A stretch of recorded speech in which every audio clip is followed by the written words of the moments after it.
Hai, Assalamualaikum warahmatullahi wabarakatuh. Perkenalkan, nama saya Fitriani, NPM 2011-1035-040. Tujuan saya membuat video ini untuk memenuhi tugas akhir saya di mata kuliah Kode Etik. Di awal film kita diperkenalkan oleh laki-laki bernama Adam Dinar, dan Adam tinggal bersama pacarnya bernama Rahel. Di saat Adam sedang mengobrol bersama sahabatnya yaitu Kyle, diketahuilah bahwa Adam mengalami sakit di tulang punggungnya. Adam juga bercerita bahwa dia sudah tidak berhubungan seks dengan Rahel selama 3 minggu, yang malah membuat kesal Kyle pada pacar Adam. Dan Adam juga sepanjang jalan selalu membela pacarnya di depan Kyle, dimana kalau hubungan mereka lebih dari seks, dan intinya si Adam mengotot kepada Kyle bahwa cinta bukan melulu sekedar seks.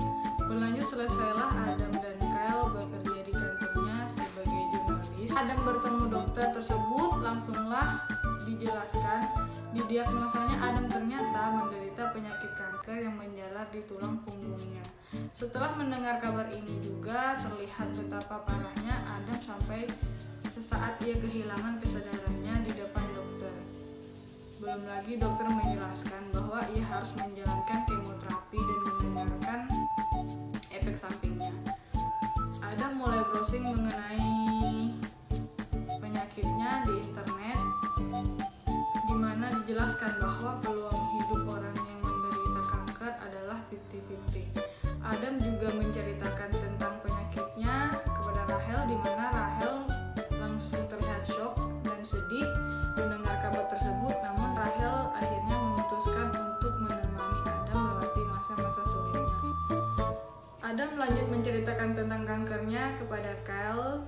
Dari percakapan ini terlihat Adam yang aslinya pesimis terhadap kankernya yang memiliki, namun dari sinilah terlihat bagaimana seorang sahabat yang terus menyemangati Adam untuk optimis dan menyarankan Adam untuk menceritakan penyakitnya kepada kedua orang tuanya. Adam pun mengundang kedua orang tuanya untuk makan malam sekalian memberitahu kabar penyakitnya. Ibu Adam juga sempat kesal kepada Adam karena Adam ketahuan menunda-nunda memberitahukan kabar tentang penyakitnya kepada ibunya.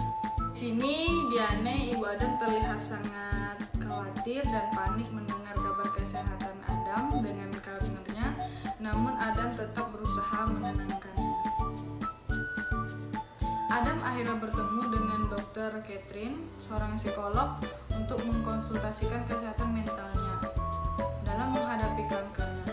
Mereka saling berkenalan dan Adam ternyata ragu terhadap Dr. Catherine, seorang dokter yang sedang menyusun skripsi dan belum lulus dokter.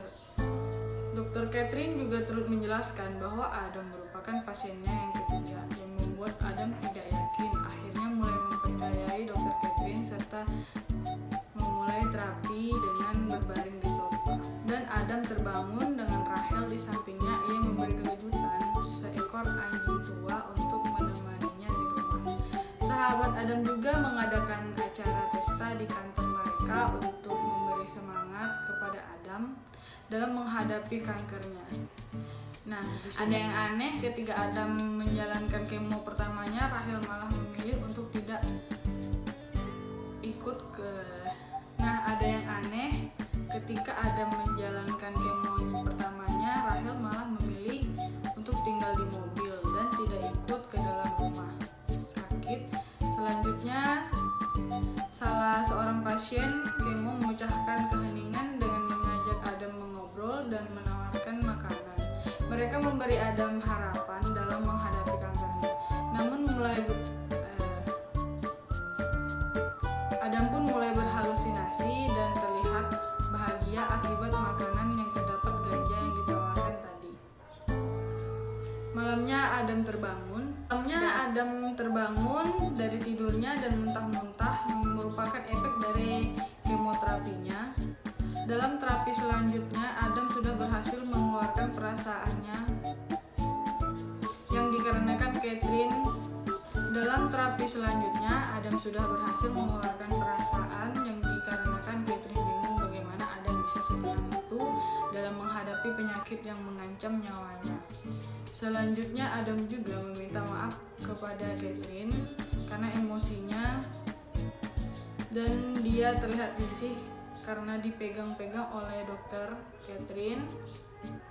Padahal itu merupakan salah satu metode psikolog agar pasien percaya kepada si dokter. Adam juga akhirnya memutuskan untuk menghabisi rambutnya dengan alat cukur Kyle. Di kemo selanjutnya, Adam curiga kepada Rachel yang tidak pernah menemani Adam setiap kali kemo. Anehnya, bahkan ketika Rachel juga terlambat menjemputnya. Nah, dari sini Adam sudah merasa kesal karena Rachel tidak mau mendampinginya. Adam mulai membeli buku-buku yang direkomendasikan oleh dokter Catherine bersama Kyle. Kyle pun berkencan dengan wanita yang ditemuinya di toko buku di suatu pameran seni, dan parahnya dia melihat Rachel sedang bermesraan dengan laki-laki lain. Kyle pun akhirnya melaporkan foto Rachel yang sedang bermesraan dengan cowok lain selagi Adam di rumah sedang menunggu Rachel membawakan makanan. Nah, di sini kelihatan tidak semua laki-laki itu brengsek dan keadaan semakin ribut, dan Rachel akhirnya diusir karena Adam sudah terlanjur kecewa, dimana di masa sulit justru dikhianati oleh pacarnya yang berjanji akan menemaninya. Sehabis putus, Adam dan Kyle berjalan-jalan bersama anjingnya sambil Kyle yang terus menghibur Adam. Adam juga diajak Kyle di suatu tempat klub untuk mencari wanita yang bisa diajak untuk berkencan. Namun melihat kondisi Adam yang botak dan berusaha jujur tentang kankernya yang merasa semuanya malah menjauhinya, Kyle akhirnya mengajak dua wanita yang mau diajak nongkrong dan akhirnya mau diajak pulang dengan menawarkan ganja medis yang Adam punyai. Adam akhirnya bisa berhubungan seks bersama wanita, namun ia malah seperti kesakitan karena kanker di punggungnya yang malah akhirnya jadi berhenti.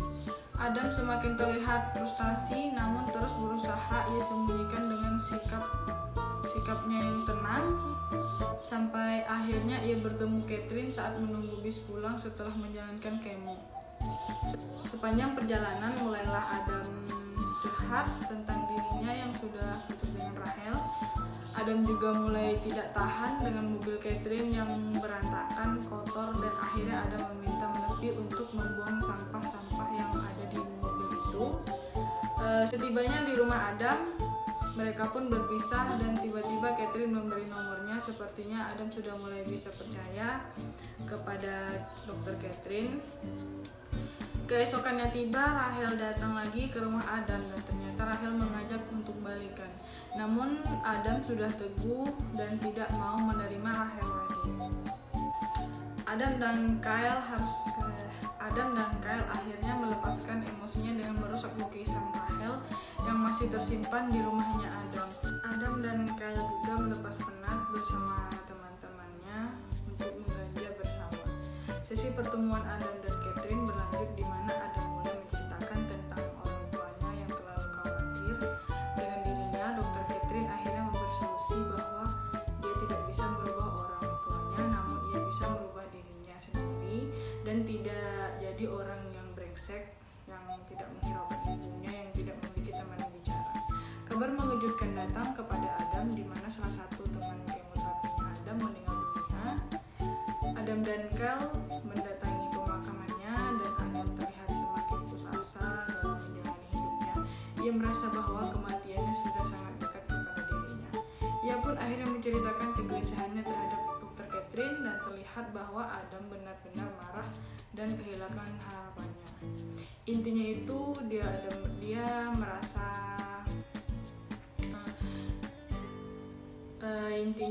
merasa kesal dengan orang-orang yang terus menghiburnya dan kata-kata bahwa semua akan baik-baik saja, padahal dia tahu bahwa dia akan mati.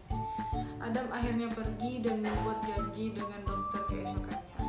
Adam juga akhirnya mengikuti solusi dokter Catherine dan bertanya kabar kepada ibunya yang overprotective, yang ternyata ibunya itu sudah ikut gugup curhat karena dia merasa tidak ada yang mendengarkannya.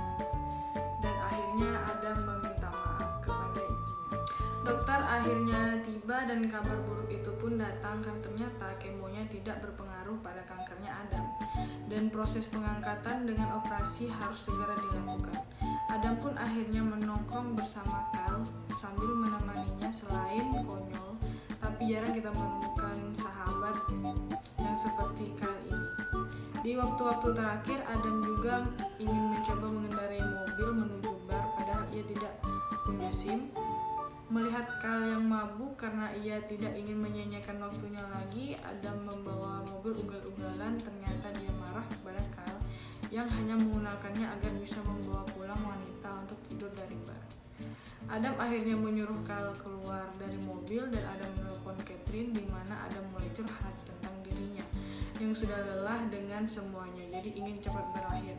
Adam dan Catherine akhirnya saling bermaaf-maafan. Sepertinya kadang kita lupa, kita kurang bersyukur dan baru ingat ketika kita baru sadar bahwa waktu yang kita miliki hanyalah waktu yang terbatas. Sesampainya di rumah Adam, dia tidak jadi marah kepada Kyle karena ia melihat ternyata Kyle membaca buku yang dibelinya tentang cara menemani orang yang sedang melawan kanker. Adam terus termenung menyadari bagaimana orang-orang yang ada di dekatnya begitu menyayanginya. Tiba di hari operasi, Kyle mengantar Adam menuju rumah sakit dan masih terus mendukungnya bahwa semuanya akan baik-baik saja. Ia juga tidak lupa menyampaikan rasa sayangnya kepada ayahnya sebelum operasi dimulai. Terlihat keluarga Kyle dan Catherine terus khawatir menunggu kabar keberhasilan Adam, dan keluarga Adam juga berkenalan dengan dokter Catherine hingga akhirnya dokter mengabarkan bahwa kanker Kyle berhasil diangkat, sehingga akhirnya Adam bersiap-siap berkencan dengan Catherine.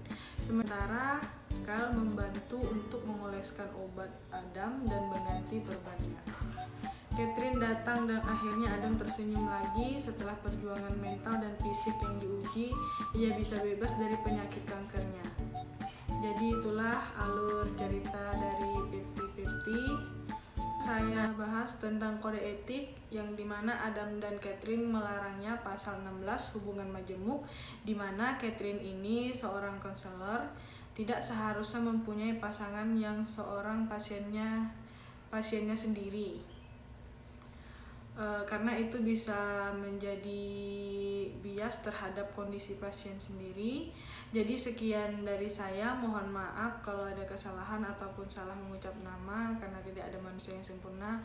Akhir kata saya ucapkan terima kasih. Wassalamualaikum warahmatullahi wabarakatuh.